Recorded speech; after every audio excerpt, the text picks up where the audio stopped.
Thank you very much. Thanks so much to Basel, Hong Kong, and it's incredibly great that you're all here today for this first ever, project of 89 Plus in Asia. We're going to talk today with Simon first as an introduction a little bit about what 89 Plus is, and we then welcome our wonderful speakers who will give you an introduction to their practice.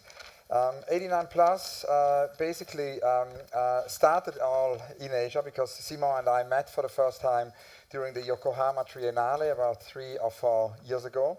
And we already then started to talk about this idea of what it would mean to actually map a generation of artists who somehow grew up with the digital. It's the first sort of digital native generation. A few months later, Ryan Trecartin, the artist from Los Angeles, who basically had a show at that time at MoMA PS1, said that he really feels incredibly excited about artists born in the 1990s, and he just simply cannot wait until they become visible, until we can see their work. And that was another trigger. We felt somehow, an urgency to get to know more about this generation of artists. I also had, memories of a conference I was invited to speak at in 1991 when I was 23 years old in Stuttgart, where Ute Meta-Bauer, a curator you probably all know, who has curated also many biennales and is now heading the arts program of the Royal College in London. Ute Meta-Bauer had in 1991 gathered basically a new generation of curators. She sort of referred to the new spirit in curating, and that came obviously, it was a sort of an ironic comment on the new spirit in painting, a show which just had happened a little bit earlier. And for me, being 23 years old, I had never done really a panel. I just had organized my kitchen show in St. Gallen in Switzerland, which lasted 3 months and had only 29 visitors. So I was kind of incredibly nervous, but it was kind of a life-changing experience because I got to meet so many peers and colleagues. And so we felt also that it could be sort of interesting with 89 Plus to create such a platform just where people could kind of meet and could, exchange. And that was really the premise of this project, to not start immediately to produce events, but see it as a kind of a research base for encounters. So that's why we're starting this project with panels and lectures and a gathering of people. It's about bringing together a community of artists coming from different countries. So we introduced this project in Munich at the DLD conference for the first time in January, and since then we've been invited to Australia to research in Australia by Caldo Art Projects and the Australian Council, and we've been able to travel and explore different regions. There are many other trips planned. There's South Africa, South America, Uruguay, and it will culminate, the talk series will culminate in October in London with the Serpentine Marathon, which will be 89 plus themed this year. The reason why there is so much research for a project that is internet-based is because we have been researching and found out that 3 billion people are actually born in 89 and after. So that's almost half of the world's population. This population, however, is not in Europe and it's not in the States. It's mostly in Asia, it's a lot in India, it's a lot in Africa, it's a lot in South America. So that is the reason why we made it digital based. We have a website, 89plus.com. It's 89plus.com, and everyone anywhere can go directly on it and upload information about their work that we directly have access to. It is not a public platform, meaning that the work is not for everyone to see. It's just for us. We use this as a private research database, and then the submissions come to feed the different steps of the project. So the different steps will be all the talks I mentioned, but also a series of exhibitions that will be held, hopefully for the next 10 years. We already have now exhibitions lined up until the end of 2017. So we're looking forward to the next iterations, because it's a very long duration. Yeah, this is obviously Fernand. You refer to Fernand Braudel, the sort of, the French historian who basically talked about la longue durée, and this idea of long duration project is something we've always, felt is important for 89 plus, and it's something which I felt from the very beginning of my curatorial practice in the early 90s is key. So we're at the moment, celebrating with a relaunch the 20th anniversary of Do It, and it's just early days. Do It has only lasted for 20 years. It's going to go on for many, many more decades. So this idea, that one doesn't just produce event culture and works on deadlines, because we live more and more in a sort of a deadline-driven, culture of exhibitions and spectacle, but that one actually defines one's own research horizons and, finds ways to actually work on projects for 5, 10, 20 years is something which I really believe is very, very important. Now, obviously, no one will ever fund or allow a research to kind of go on for 20 years, so we need a lot of tricks and possibilities. And the great thing is that with actually a project, which can be so multifaceted and archipelago-like, it is actually possible to, work on something for a very, very long time by also iterating different formats. And we are very inspired, actually, as we always are, by Marcel Brotas and his vision that we can every day invent new institutions, that it's not only about filling existing institutions. And he obviously, with his wonderful museum with all its different departments, is a great inspiration for the many departments 89 Plus has. And in this sense, 89 Plus is an archipelago of lots of different departments. I'm going to tell you about some of them here in alphabetical order. There is obviously the idea of an administrative department, because the project has to be organized, but there is also a public art department, because we're working, for example, with For Your Art in Los Angeles with Bettina Korek on public art, how actually 89 Plus can go into the city. There is, of course, the whole idea of a communication department. There's the conference department. Simon already went into detail about, the different conferences in Hong Kong. There is also the Cinema Mostra in Venice. We are planning an 89 plus conference related to, filmmakers and film directors.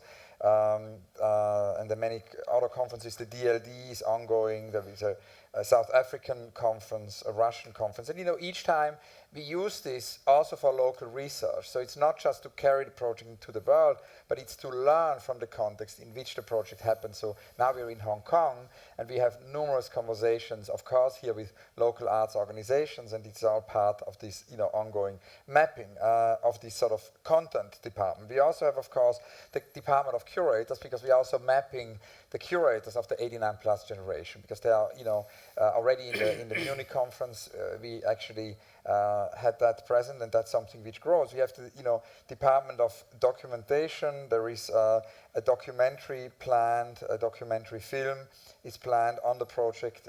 The department of editions with, numerous books and magazines. We also have an ongoing interview project where Simon and I interview practitioners of the 89 plus generation, and these interviews go in different magazines. It will all lead to exhibitions. We're very careful that the exhibitions don't come too early, because we believe that it takes time, and it's also something which has to do with accompanying the artists of these new emerging generations, and not immediately throw it into an arena of exhibition practice, but to build that up very, very slowly. And then in the next 2 years, little by little, the exhibitions will, of course, become more present. And then there is the department of festivals. We are planning 89 plus festivals, because the whole pluridisciplinary character of 89 plus lends itself very, very well to this idea of a festival, because obviously music is always the first generation which becomes kind of visible very quickly. So there are already lots of composers and musicians and also pop stars of the 89 plus generation who are very well known, and so that sort of will lead to festivals. We have the department also, of course, of poetry. I mean, it's extremely important, this idea that poetry is actually, and I have to apologize, I never really could speak slowly. I always make an effort to speak slowly. When I was a kid in Switzerland, as a teenager, everybody always said in Switzerland, when you speak so fast, you should go to Germany and to France and to Italy, which is exactly what I did. So I went into a kind of a partially involuntary language exile. So I have to apologize to all of you if this gets a little bit accelerated in the course, because I just cannot help it. I always speak fast. We have the department also of, the department of poetry is very important, you see, because poetry has never become an industry.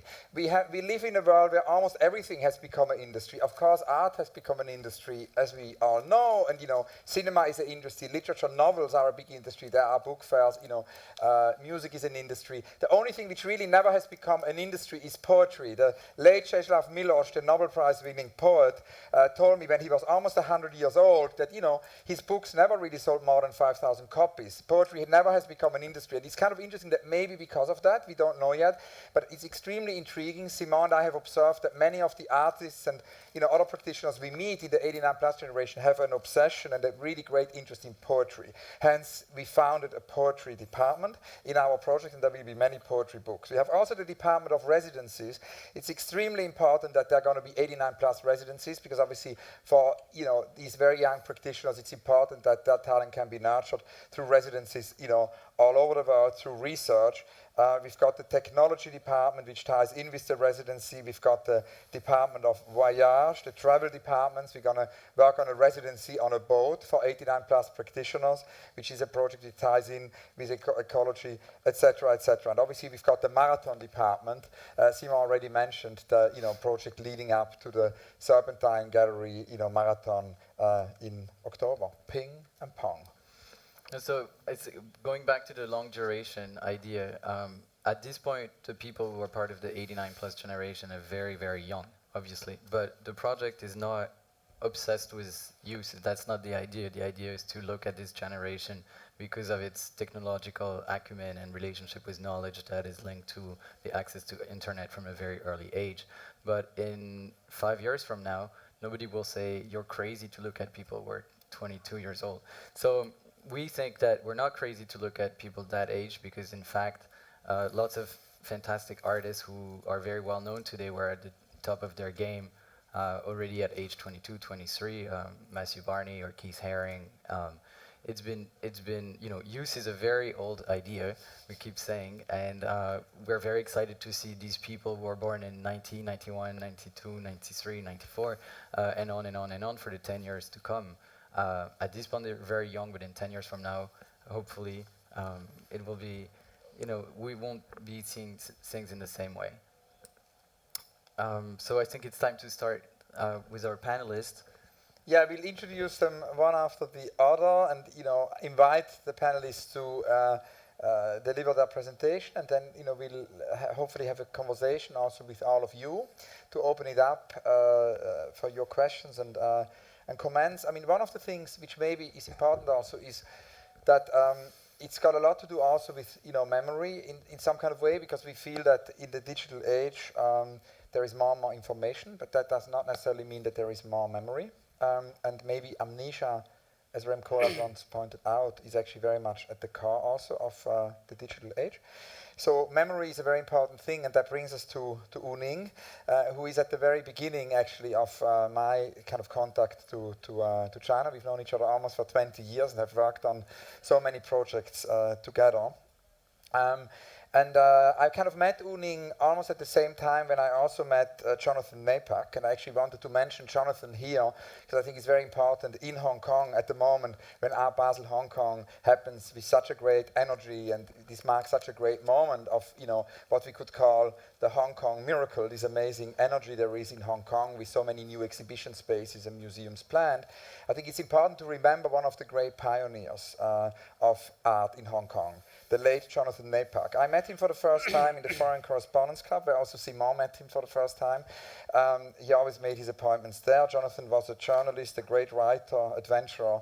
He wrote for the arts newspaper, the Herald Tribune, and was also very, very instrumental in actually bringing Art Basel to Asia. He was the Asia advisor, Asia curator of Art Basel, already since the late 90s. And I'll never forget, in 2006, he organized this very big conference in the National Museum in Beijing, involving Fan Dian, involving Ai Weiwei, many different practitioners bringing different worlds together in a huge conference, in a kind of a landmark conference. So I'd like to dedicate really today to the memory of Jonathan Napak. And I think he's been really instrumental in celebrating very early on this very specific modernity in Hong Kong. As he always said, his main aim was to actually celebrate modernities which happen in the non-Western world, which is something Ning has pioneered as well for a very long time. And it was fascinating, when Simon and I started our research together, and it's something which happened from Munich, we felt it's important to also involve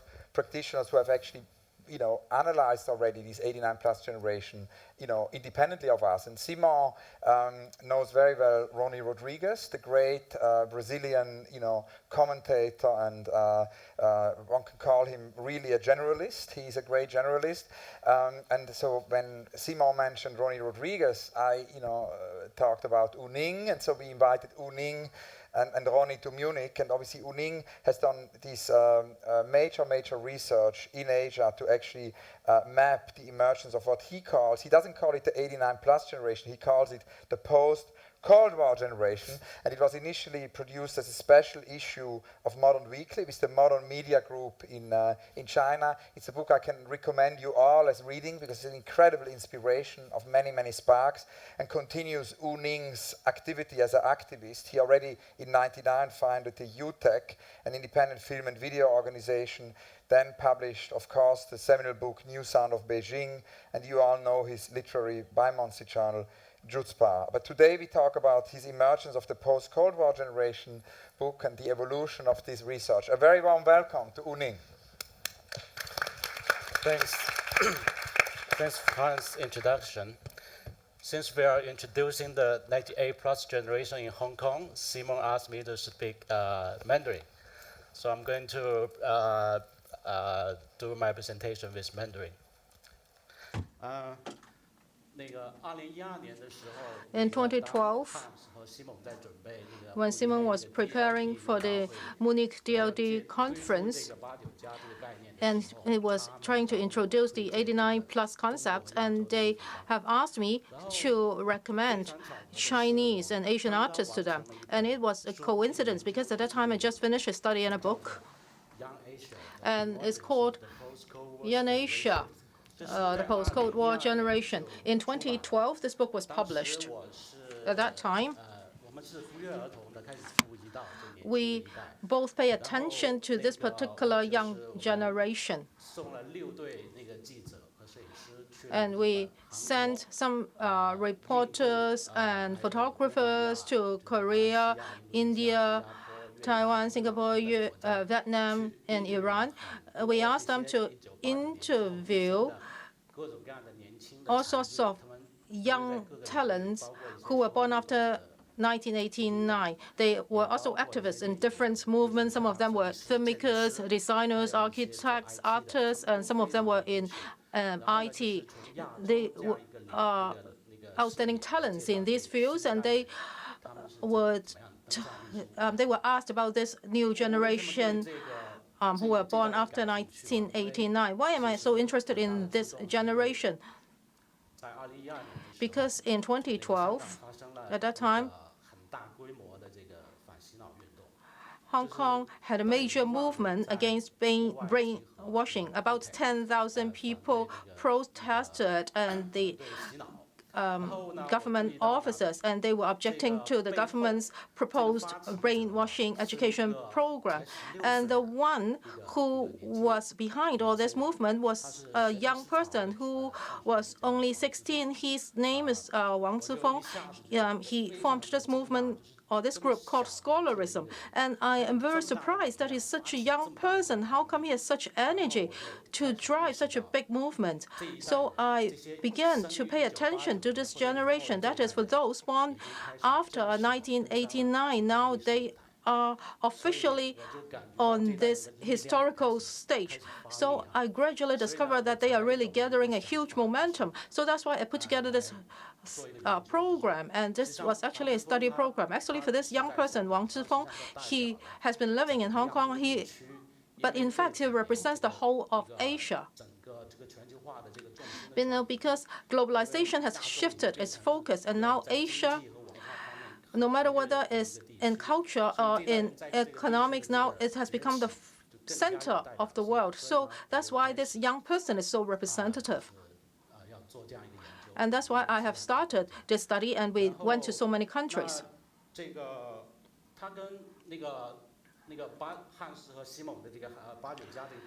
So actually, it's very relevant to Hans and Simon's idea of 89 plus. And I am using this word post-Cold War generation. I think it is actually the same, because 1989 is a very important year in history. In 1989, a lot happened. First, it was the June 4th movement at Tiananmen Square, and then in Eastern Europe, there was the collapse of communism, and many Iron Curtain countries opened their doors. And actually, this year marks the end of the Cold War. And at the same time, it was the first time that internet appeared in the world. Now, it is a very important historical event. This is also a very important sign of this generation, because for young people born after 1989, when they were growing up, that is in the past 2 decades, now they are gradually getting mature, and they are now a very important influential force in our society. In different areas, we see young talents like this. They are in different areas of our world. In the whole of Asia, we have tried to identify different talents. For example, Zhou Kai is a Chinese author, and also we have poets. And also, this is a young Malaysian writer, a young Japanese writer, and also we have a film director. Well, all these young people are activists in their own areas. So when we interview these people, we discovered that for this generation, what characteristics do they have? The major characteristic is that they grew up in the internet age. Because internet has much lowered their cost of entering society. For example, a Malaysian fashion designer, he designed very weird clothes, but he can sell his clothes on the internet, and he attracted Lady Gaga's fashion director on the Facebook. And after 10 minutes, he got a reply from this fashion director. This fashion director really loved his design, and he asked him to design costumes for Lady Gaga. So with internet, this young people's visibility has increased significantly. These young talents are more visible in the world, and they have more opportunities. More doors are open for them, and the threshold for them to enter the society has been much lowered. So with internet, we can discover that actually there are so many young people, although they are young, but they are really very outstanding. And also, there is another point, like Joshua Wong, he's a social activist. It's a very young social activist.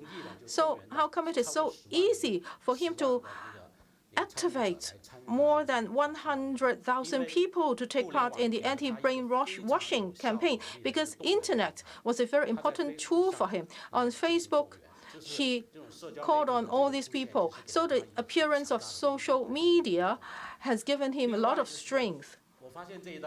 And also for this generation, there is another characteristic, that is they are precocious. I can cite an example. For example, in Singapore, there is a writer called He Rui-an, and he studies in Goldsmith. He's still a student, but he's writing novels. And also, he has invented something called performance lecture. So when he makes speeches, actually he's reading out loud his own articles, but it is not really a speech, it's also a performance. And also for the novels he writes, they are very mature. It's not like young writers writing about their own growing up stories. He pays a lot of attention to history. For example, our Chinese young writers also like this. For example, Zhou Kai is very concerned about what happened in the 30s and the 40s and what happened in his hometown. So his vision is so grand. It has nothing to do with growing up. He's a very mature or precocious writer. So how come he can be like this? It is because of the internet. Because internet provides them with a lot of opportunities to learn. They get a lot of knowledge and information from the internet, and their vision is thus broadened. Their ability is much strengthened. They are not relying on official university education. So their ability and their knowledge come from the internet. And this is like a social education. So for this generation, when it's compared with the last generation, they are really very different. There is a Canadian writer who called this generation a diamond generation. I think that is very appropriate. So we are waiting for the performance of this generation, not only in the art field or cultural field, but also in society. I think now they are taking up the stage gradually, and now they are getting into the limelight of this on the stage. So I think this is a very good topic, that is introducing the diamond generation, because this is a good topic, and now we can focus on this generation. Thank you.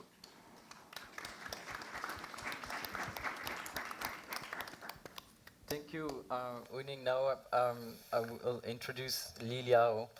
Liao is an artist from Shenzhen, and his work was seen very recently. Maybe some of you have seen it at the Yuan Center for Contemporary Art in Beijing. He did a piece that was very noted, and it's been written up everywhere, and we read about it in New York as well. He basically gave a very personal twist to the idea of direct transmission from producer to consumer, because he got hired at Foxconn, which is the company that produces lots of products for Apple, and then he spent the amount of time working there that was necessary to purchase the exact product that he was making. So I would like you to join me giving a round of applause for Liao.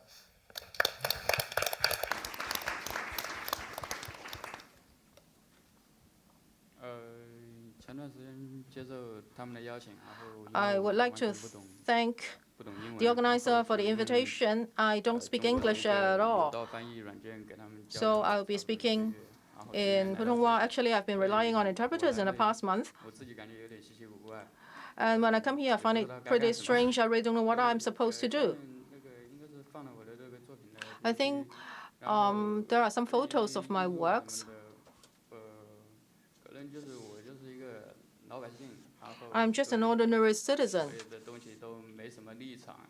I don't think I have a fixed stance concerning a lot of issues. When people talk about politics and economics, I don't think I have any special views. I think the society has its own rules. And actually, I would normally follow these rules, and what result will there be? I think the result can be seen by all.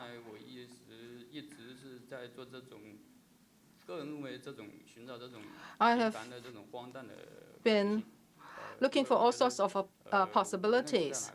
No matter where I am, I think I can seek possibilities, and also there are absurdities everywhere. In China, I can give play to my potential, because if I were in another place, I won't get accustomed to the new environment. So this is just what I want to present to you. This is my work.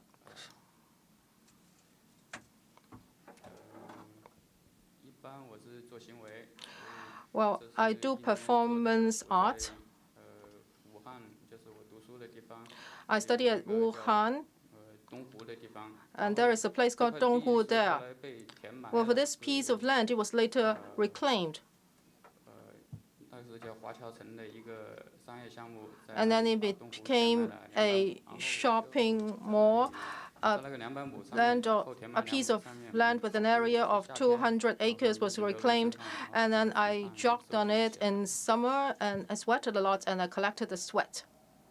然后这个是遗迹武汉是。我在武汉的那个光谷步行街路口。This was a pedestrianized zone in Wuhan. It was a weekend, and I had this meeting with the stranger. I blindfolded myself when I went to meet him. We didn't know each other.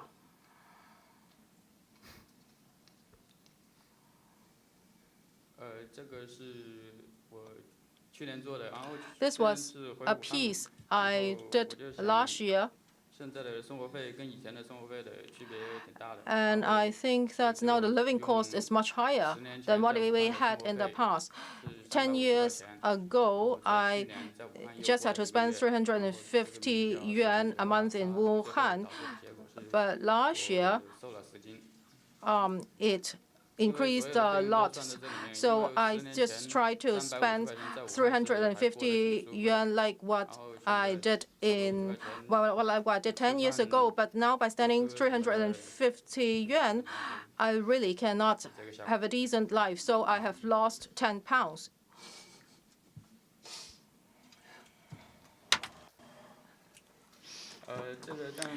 So this photo is taken in Wuhan. I want to look for a place, work in a factory, and stay there. This is a textile factory. This is a crossroad on a pedestrian walkway. You can see the crowd there. This is called Chunfang Si. I was looking for a person who work in the office tower here. When he when in the morning he locked me in the office, and then when he finishes work, he unlock it. I can come out. So I was locked in the office during the day. This is a Scorpio recapturing an event that I have experienced. This is something which I have never experienced before. This is a description about a relationship between myself and my friend. I would skip all these details, but I sort of record all the major events of our relationship and tell a story and try to express that in the pictures. This is something in connection with the previous one with Scorpio. It is a sort of evolving process of the Scorpio. This is an impression of a park. The museum was being pulled down and redeveloped into a house for accommodating the workers, and I rent a place and sleep there and work there. This is taken in an exhibition last year in Beijing. You can see that I actually went into Donghua Fukang. When I work in Foxconn, I joined the SPT. I went into the exhibition. I work in Foxconn, and they give me the salary. Well, the salary actually it's able for me to purchase a piece of the computer we produce in Foxconn.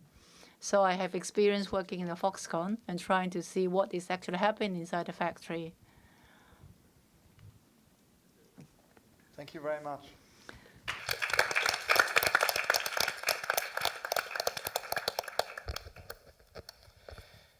Thank you so much. And actually, this leads directly to our next speaker, Felix Melia, who also very much connects the past and the present. Felix is an artist actually born in 1990. He's based in London and at the moment in Shenzhen. He's going to tell us about his experience in the last couple of months in China. He very often works on the place where the epic and the everyday meet, about repetition and difference.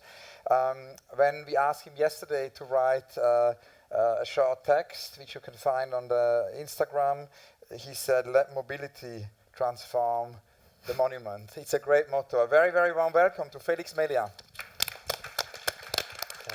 Thank you. That's a pretty tough act to follow, and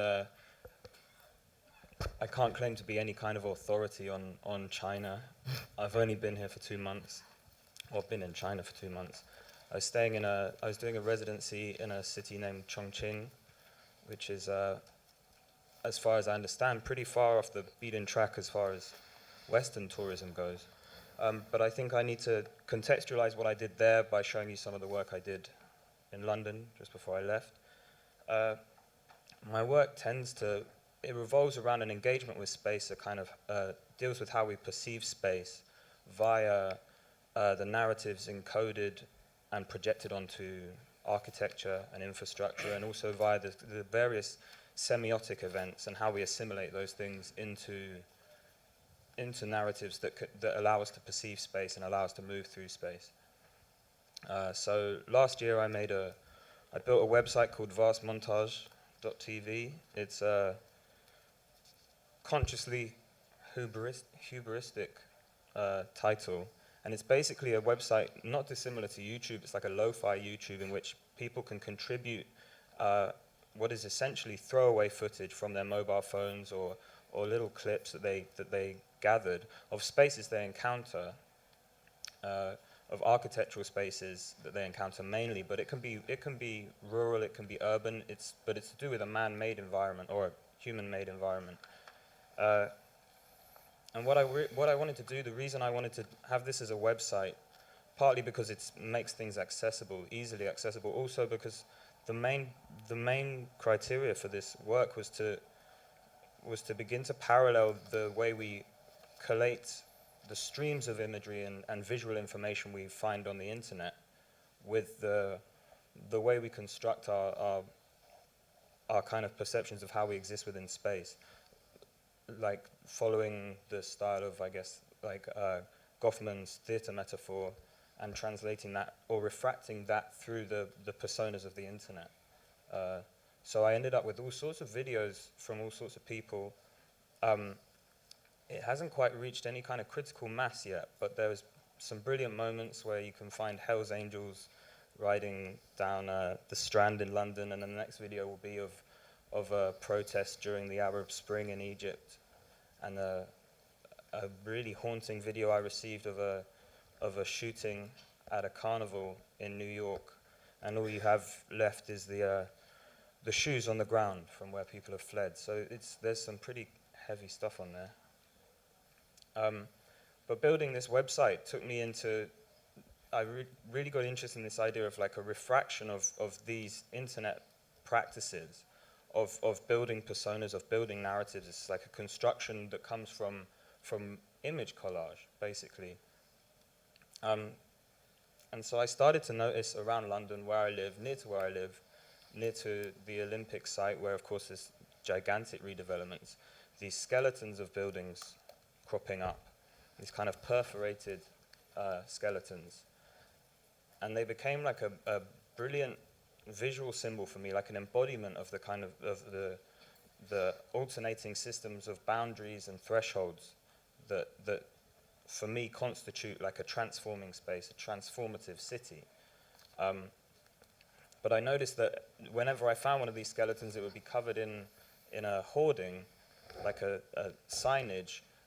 There was this kind of aspirational promise, this like of like a commercial utopia that really is not accessible, it's not the reality of what's going to end up in those spaces, in those urban environments. Really, those places are not socially viable in the way they'd like to show themselves as being.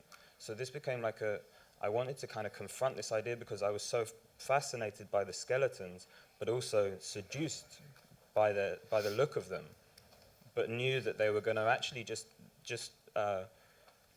become the embodiments of these facades that surrounded them, these images, these facade images of a narrative that really was a complete projection, that appropriated ideas from the areas, but really didn't do justice to those communities. So I came up with this character riding a motorcycle, this mobile character, wearing a green screen costume, a green screen motorcycle outfit, so that he could be imbued with all of these various projected narratives, but also that he could kind of reflect or deflect some of these narratives.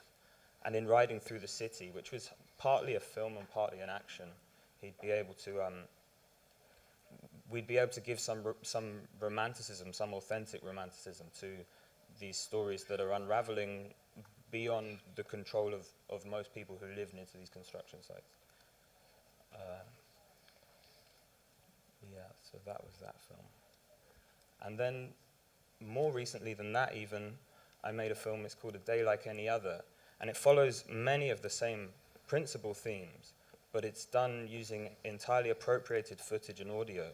I wanted to create a sense of, in this case, where I could deliver the same themes, a lot of the same ideas, but in a way that was going to be displaced and almost misplaced, coming to any other part of the world aside from where the footage was taken, which was basically some of the ghettos of America. There's a video that is worth all of you watching called Hood to Hood, the Blockumentary, and it's about young men in America, generally young black American men, posturing about the areas that they come from, and these, like affirming their pride through the area, through the kind of the architecture and the infrastructure of the areas they live in. But really these places are limited by architecture, and that architecture becomes representative of a lack of social mobility. So what I did was to the video is like 5 hours long. It's incredibly repetitive linguistically, visually it's also incredibly repetitive. It seemed like the perfect accidental document of this kind of cut up grid system that part of the world is based on.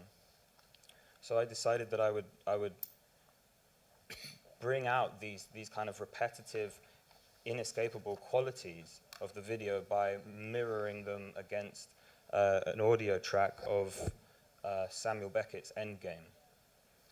So whilst these environments play out on the screen, quotes from Endgame play out, kind of giving a sense of the protagonist's inability to leave these areas, and it's almost like the screen becomes the active symbol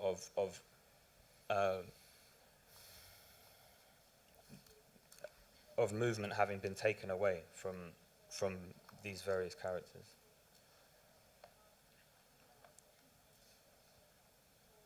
So that brings us to Chongqing, which is a city that helps these ideas manifest so intensely, they're crystallized so clearly that it was actually very difficult for me to do anything at first, because I felt like I had to be responsible. I felt like these things were going to be too transparent because they seemed so clear. And so the work I made, which you can see here, became more about like a kind of retention, like how to retain the sort of narrative significance of something, of an image, of an item, of an object, or the semiotic meaning of one of these objects. The city is basically like one gigantic construction site, and it's covered in hoardings. Some are advertisements for the real estate developments that are going on. Some are advertisements for the city itself. The two are almost like they're interchangeable. They claim basically a single identity, which is one that I feel is slightly taken from a Western model of a kind of utopian trajectory, as opposed to what I understand to be a slightly more cyclical feeling about time in Asia. I found myself quite a lot of the time looking at Chongqing through the frame of a taxi window or a bus window or a train window, and this does a fantastic thing that Robert Smithson talks about in his essay about Tour of the Monuments of Passaic, New Jersey. He says that to watch something through a window without having experienced that space in any other kind of way means that you're unable to reconcile the two-dimensional cinematized image that you see with the three-dimensional space that you experience. And this became very interesting because I wanted to sort of project a romanticism onto this city that I didn't feel existed. And trying to do this through this kind of cinematization via mobility, via movement in an automobile, I felt would have worked, but it didn't seem to. And I started to realize it was because the architectural turnover in Chongqing is so swift. Buildings last barely 30 years before they're demolished. That these narratives, these romantic narratives, were not finding a decent footing. They weren't being given time to really manifest, to really come to fruition. And what's great about that, actually, because it's not like a doom and gloom scenario, because it creates this incredible confluence of mobile forms, of forms of mobility in which informal and formal structures and infrastructures kind of coexist, and they in turn allow for a mobility where you can walk throughout the city completely on foot. You can walk down train tracks, through construction sites, like up and down motorways, and really do it freely, which was an experience that I found absolutely brilliant. So that's what the work became, was really this idea of like how to gauge these areas of mobility, whether it was like a cultural mobility through a counterfeit piece of architecture. For instance, you can see a hotel that looks not dissimilar to a golden gleaming version of the Chrysler building, or these hoardings that have been painted over because people scrawl the phone numbers for fake identity, like for fake passports, for fake certificates, university certificates. So actually, this all becomes this kind of like layering, this collage of narratives, and I realized that they really are there. Those narratives are all there, but it's this fantastic mobile narrative. It's a transformative narrative, and it comes down, for me, and maybe this is relevant to being here and talking about 89+, it comes down to a kind of mobile culture, almost like an autonomous culture that is directly mobile and therefore directly appropriate, like you can directly appropriate it, but you can also manipulate it.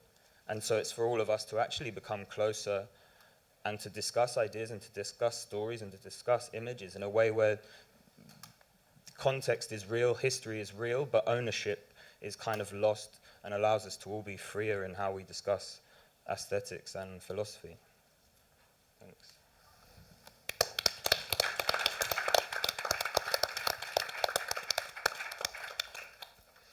Thank you, Felix. Now I would like to introduce Yuan Keru. Yuan Keru is an artist born in 1990, and she lives in Hangzhou. And she was recommended, she was introduced to us by Ning. And Yuan is an artist who works with film, and she's a student of Yang Fudong, whose work you all know. So please join me in welcoming Yuan Keru. Thank you. I was born after the 90s. Actually, I was in painting. My father was a painter, so I started painting when I was a kid. However, later on, I found that my emotions became so rich that painting itself could not express all my feelings. So I hope that I can take some images, and these images can express my feelings.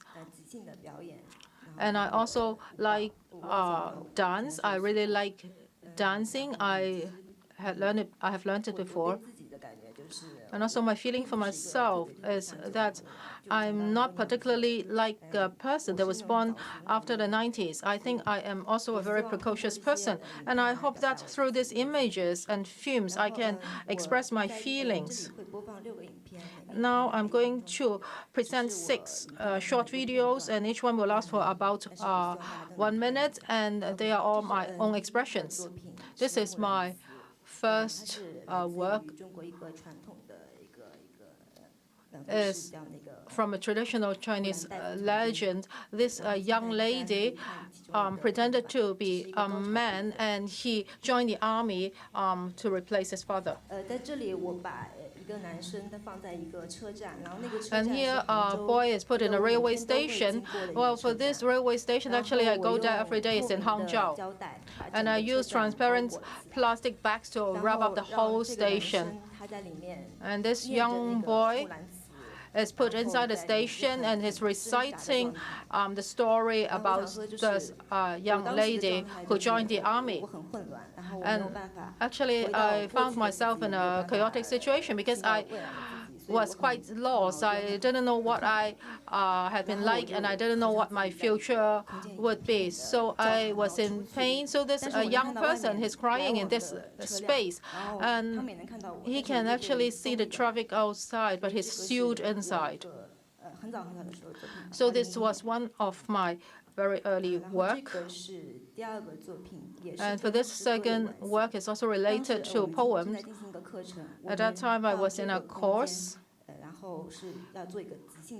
We went to this space, and we were given 1 hour to come up with a performance. We have to put together lighting and also a stage, etc. This was an ancient relic.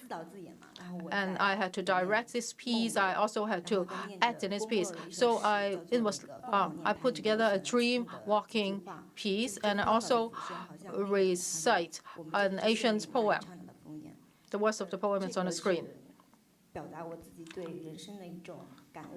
So this is also an expression of my feeling at that time. Please play the video. This is just part of it. And this was I myself. I was walking in my dream, and I was reciting a poem. After reciting the poem, I fainted, and then a dark shadow would support me with his shoulder, and then he would embrace me. And the last time, after I spoke my last word, I died, and I didn't wake up again. So this was the theater that I put together. It was 4 minutes long, but I only picked a part of it to show you here. As for this heap of soil, it reminds people of the earth. Well, this piece was called Limited.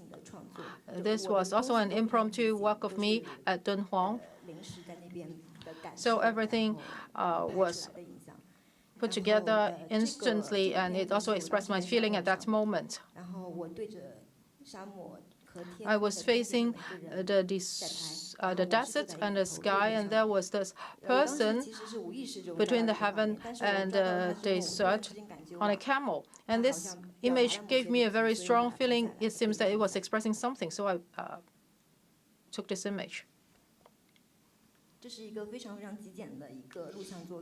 This is a video, and it lasts for 2 minutes.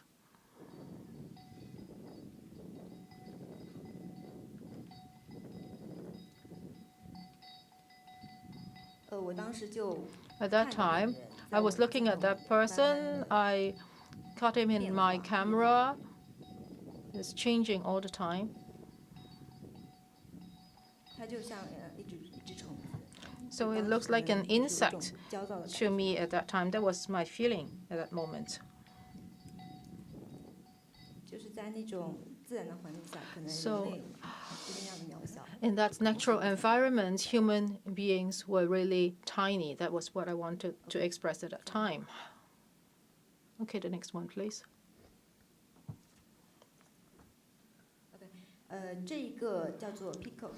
This one is called Peacock. I went back to Hangzhou from Dunhuang, and I shot this short video. It was taken in Hangzhou. Hangzhou looks totally different from Dunhuang, but I felt this atmosphere in Dunhuang, and it was like a peacock to me, and I can never forget that peacock like feeling or feel like atmosphere in Dunhuang. So I asked this young boy to perform this dance in Hangzhou for me. To me, he's also a peacock.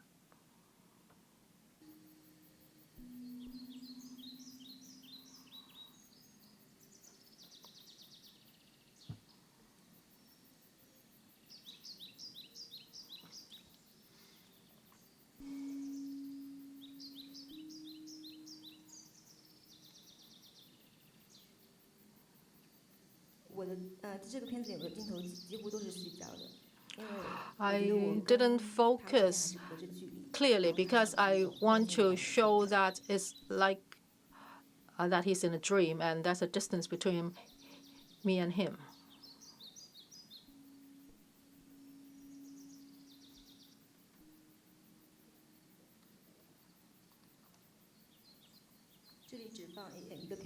I'm just showing you part of it.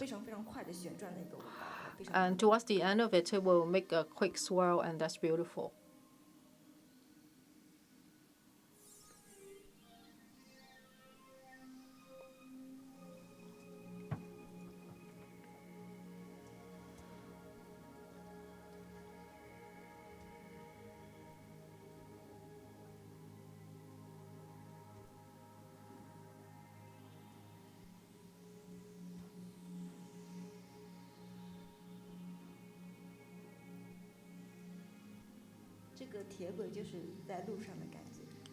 Well, for this railway, it means that I'm always on the way.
Okay, that's it. Thank you. And the next piece of work.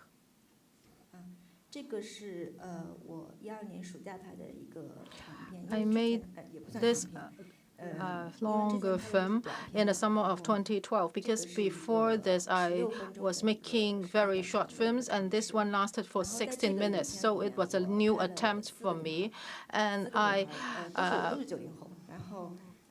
this story is about 4 girls, and they are all born after 1990, and each of them represents some of my characters. Now, one of them is having these passionate feeling for an apple, and the other girl is telling her secret. And the third story is about a girl on a boat.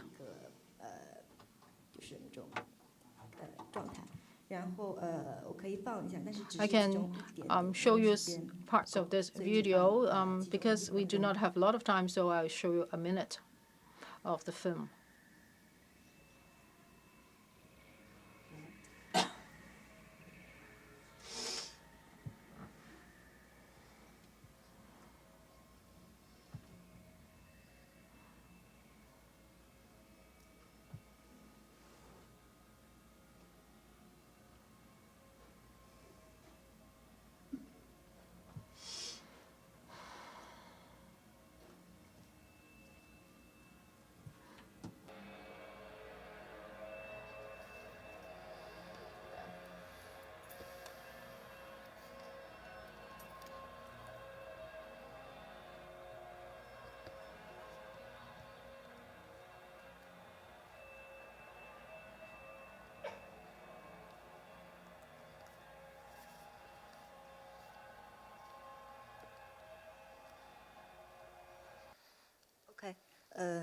然后最后一页是我最近正在做的2个作品。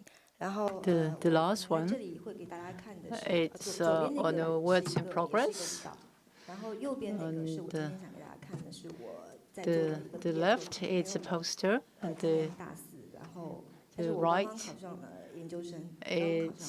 然后右边这个 another 作 one 品是我的毕业作品嘛，然后 is 给 my 大家看一个开篇 graduation production. 然后这个 Next year 作 will be 品 going to graduate 里 school, 面 so 的 this one will be 演员 my 他们都是在修行的 work for 就 graduation. 是他们是在跟佛有对话的女孩和男孩， So 所以 this 我找他们 the 来 boy 演 and 这 the 个片 girl 子， on the 然后他们 on the 在 left 一个完全 they 没 are 有 the 城市 two 的地方，他们来寻 students 找自己。 who undergo training in Buddhism in a monastery to practice Buddhism.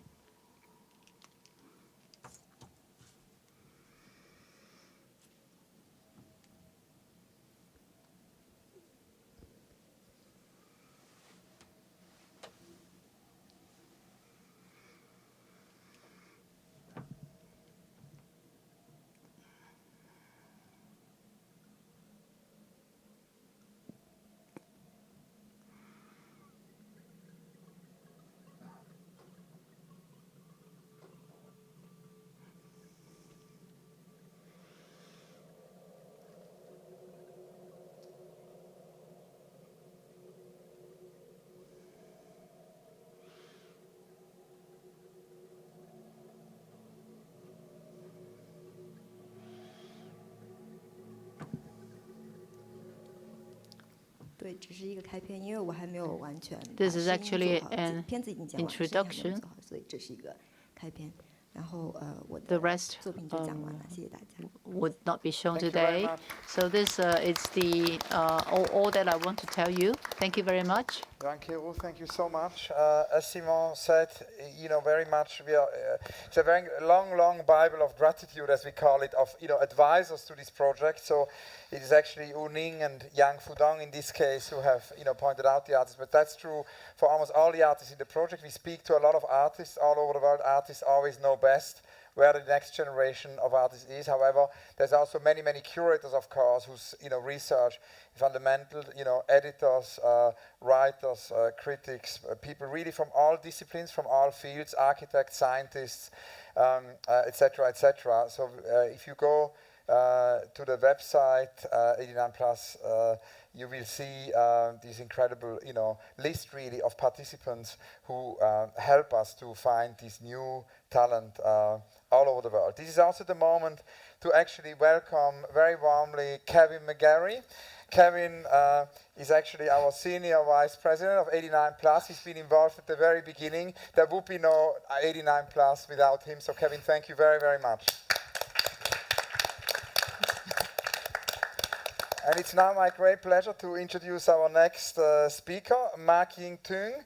We'd like to thank here especially also Clara and Gam in Hong Kong, who have actually given us very special advice about the young emerging art scene in Hong Kong, which they know so well. Ying Tung's practice combines installation, performance, and also illustration, and very often works actually with the decontextualization of everyday objects, giving us a very unexpected new perspective on these objects we seem very familiar with. A very warm welcome to Ying Tung.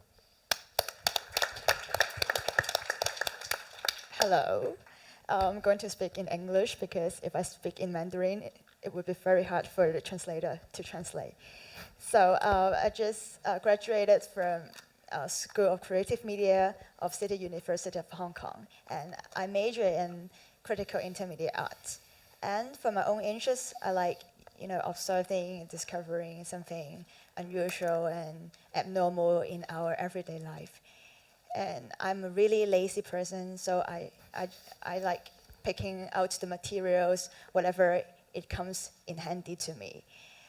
For example, like my last assignment of my university life, I walk around the street and then I found this weird CCTV, and looking at the floor, but which doesn't have any special to look at. So if I were the CCTV, I would be bored to tears. So I decided to assign something for it to do, which is to take care of baby Lucy. And then I kept walking, and then I found this, sewer system, which looks like exactly like a window, but the view of it is bad, huh? So in order to make it more attractive, I have a gift to it, which is a picture with a beautiful blue sky with clouds. So the view looks better. And another sewer system, but it doesn't work in sunny day. It only works in rainy days. So in order to fully utilize the facility in my village, so I decided to ask my friend to play golf here. So I live in Yuan, where it's located in Wangtai. The estate is pretty old, and the wall of building is lined up with these tiny concrete tiles, which already fell off. So somebody got to fix it, And then I go to the supermarket and buy my favorite breakfast, which is cracker square, and then I fill in the blanks. So that's all for the work. I do it site specifically, and these exercises are important to me. In a society where it's highly organized and standardized, we live like a robot. We already take for granted for the things around me, So I like discovering something, something weird, and play with them. And I also like playing with the everyday objects. Last year, I had my first solo exhibition, which is funny stationery. And for this series of work, I transformed the stationery into something humorous. And through repositioning and titling it. One day, when I was halfway awake, I thought to myself, if I could make a clip which is rejected to be attracted by magnet, that it is really a stubborn clip. So this is a starting point for me to make a whole series of work. For example, like this. I like putting two things which is totally unrelated and maybe contradict together to create a sense of absurdity and nonsense. So this is everyone makes mistakes. And it sucks because it really sucks. And I also make a pencil sharpener that couldn't suck, and which is Virgin Mary. And I also have a tendency, really strong tendency to destroy things. For this calculator, I remove the tiniest and also the most important part of this calculator, which is the equal button. Without it, it cannot function. So the calculator cannot live without the equal button. And I also like transforming the physicality of the objects by bending the ruler. And I call it like I was not born to be straight. And this is going to show in an exhibition about homosexuality in this month. And that's all for the series of funny stationery. And for those who came to Hong Kong for the first time, may I introduce you our notes. The blue one is $20 notes, and red one is $100, and the brown one is $500 notes. And respectively, it is called Happy, Happier, and Happiest. And as I said before, I have a strong tendency to destroy things. For this work, sterilization, I harvest the sexual organs from the fruit by picking out the seed from the strawberry. And I want to suggest a kind of, brutality and violence. And also, for my graduation show, I'm going to perform this hours. I will hide behind a wall, and then only my hands are visible, and I will keep doing it. Why do I want to keep doing it? Because I want to, transform the nonsense and the silliness into a ritual and something serious. And I don't want people to think me you're just playing around. No. I'm serious. Okay, I joke seriously. So yeah, that's it. Thank you.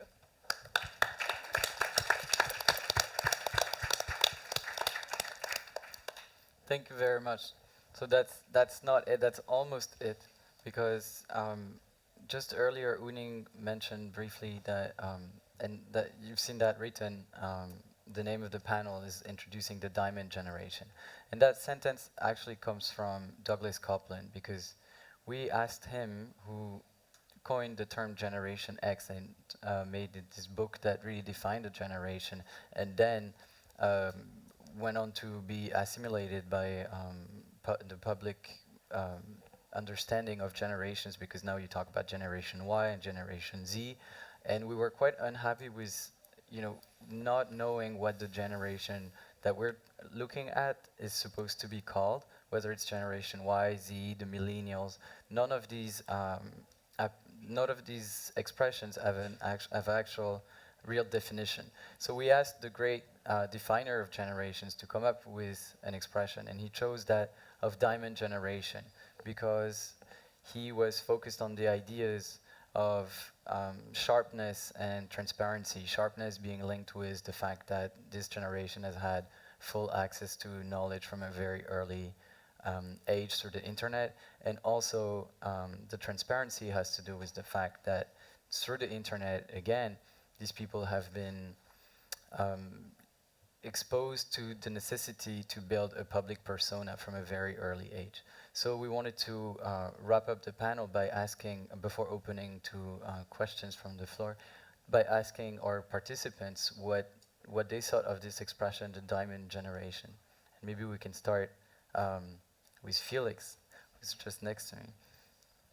Well, when we spoke about it earlier, I thought that the one thing that came straight to mind that was missing was this idea of as I understand it, a diamond having this kind of kaleidoscopic ability to refract light. And that seems to me to be very telling of our generation. In what way? Well, I think this is an ability to assimilate meanings from various signs that comes from all over the place. I think looking at text as opposed to speaking, I mean that division is far stronger now. Rap music helps in terms of materialistic symbolism. So I think we assimilate imagery and we assimilate signs. We're adept at that, and so it's this kind of it's this refraction of things that can move in all sorts of directions, because we're able to decontextualize and recontextualize with ease. Would you like to comment on that as well?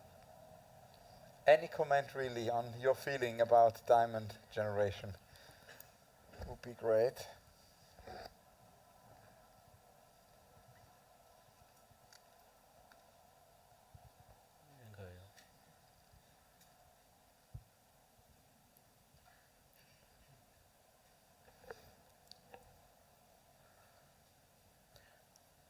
That's not a successful question. So maybe we should open to questions from everyone.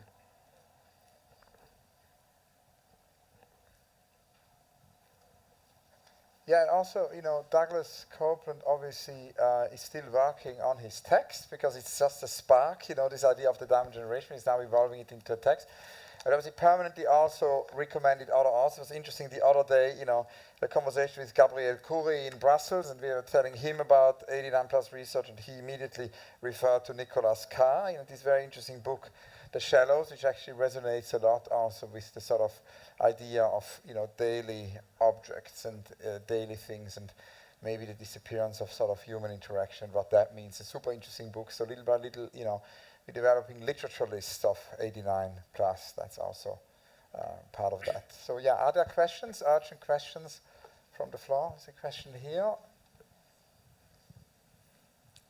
Maybe, Ning, can you help me understand? I mean, the diamond generation is an interesting concept to run through, but clearly the response is not there from the Greater China environment. Can you reflect a little bit more on the issue of translation with your knowledge of China, both of an urban China, but also China at the grassroots? in terms of thinking through generations, and how that may be reformulating the question of the diamond generation for participants for Greater China in terms of an issue of translation and therefore deepening our understanding of this region.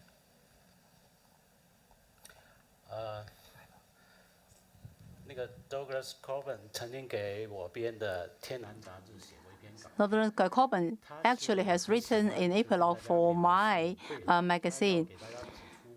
He fancy a lot about this concept of the diamond generation. And it is actually one of the terms he used to describe the characteristic of our the new generation. Well, the fact that diamond actually comes from nature, it is a product of the natural forces of the environment. Well, what you want to say is also reflect the mind of the child, its original mind. And it also implies that the diamond has not been properly refined, has not been sculptured, has polished. It is raw, and it is original. If we look at our new generation from this point of view, that means we have a lot of expectation on them. What we generally agree is that they are definitely more superior, they're definitely more capable than our older generation in all aspects. Because they don't just learn from school, they have an open platform. They can learn from the internet. So their vision and knowledge are much broader. And also there is a very strange point. That is, for this 89+ generation in China, they really attach a lot of importance to history. They have feeling for history. So this is really very important because they would wish to have a dialogue with people in the past. And also for many young people of the diamond generation, they are getting more and more interested in politics. They may not be artists, but they want to protect the place on where they grow up. So conservation and heritage preservation are very important for this generation. So now they are on the historical stage of China, and I'm sure there will be a lot of changes in China. Thank you very much. Are there more questions from the floor? I think Claudio anyway gives a sign that we have time for one more question, so that's perfect. Do you see any danger in trying to define or at least to survey a generation while the generation is still so young and only just beginning to produce work? Definitely is a danger. That's why we don't freeze it, right? Exactly. That's why it's at this point. It's only we're doing talks, and the exhibition format has not been used yet, and we're working toward exhibitions. But even when we're doing exhibitions, it's really not the idea of doing a best of a generation or to try and identify patterns immediately. We don't want to have that sort of cherry picking moment when we'll only see artists that fit the bill, so to speak. So we really remain open about this. And even once we start doing exhibitions, it's not going to be traveling exhibitions like you generally see them, where it's somewhat the same exhibition with tiny differences from here to there. But it's going to be an entirely different exhibition, and they will augment from the context where they're held. So for example, if we do an exhibition in Hong Kong, maybe it's going to be mostly artists from South America, and then when we do an exhibition in South Africa, maybe we'll have lots of artists who will have met while in Hong Kong. So there's this idea of continuation and duration also. It's also a question of utility. I mean, I think always the question is what we can do to be useful. I mean, I think that's the definition of a curator. For me, it's always, I always believe, projects have to have a utility for the art world and the world at large. And so in some kind of way, again, if I remember back to that Ute Metabauer conference, was the most useful thing for our generation possible, because we met people out of our own context, in different other contexts, who were interested in similar things, and we gained something like 5 years, because hadn't Ute done this job of getting us together, it wouldn't have happened. So that's why I think, as Simon says, we very much want to bring different geographies together, and that's what happened in Munich. For many of the artists, it was their kind of first trip abroad. Particularly interesting that most of the artists from the US had never left the US. It was kind of an interesting, thing which we got aware, when we did the Munich conference. And so in a similar way, we want to do many, many more of these encounters and sparks. And the definition of diamond generation, it will be misleading if we would say that's now the final thing. We're going to call this the diamond generation, because that would indeed, be dangerous. It's a first proposal. We thought it's interesting to start with the great Douglas Copeland, who has found many, many definitions earlier on, and that's now out there to be reacted for, with, against. We're working on long lists of other definitions, and it's early days, and probably there will never be one definition, because also it would be very unlikely that one definition would stick for all the geographies and all the contexts. In different contexts, new definitions will emerge, and it's very much also about lists in a sort of Georges Perec way, the whole project. So you will see also on the website we ask, for example, all the artists what inspires them from the past, and who are their kind of inspirations, and that produces a whole other catalog of memory, of backlists. We have a whole other sort of archive, which is not 89 plus but 89 minus, because we obviously come across a lot of artists born in the mid and late 80s but pre-89, so that whole archive. So it's very unclear yet and open what will happen with all of this material, but it's immensely exciting, and as would say Douglas Gordon, it has only just begun. And I know that Claudio gives the signs that we are running out of time, so we don't want to make the conference run late. So we wanted to thank again our wonderful speakers for their great presentations. Thank you all for being here. Thank, of course, Mark Spiegler and everybody else at Art Basel Hong Kong, and of course Claudio Vogt. Thank you all very, very much.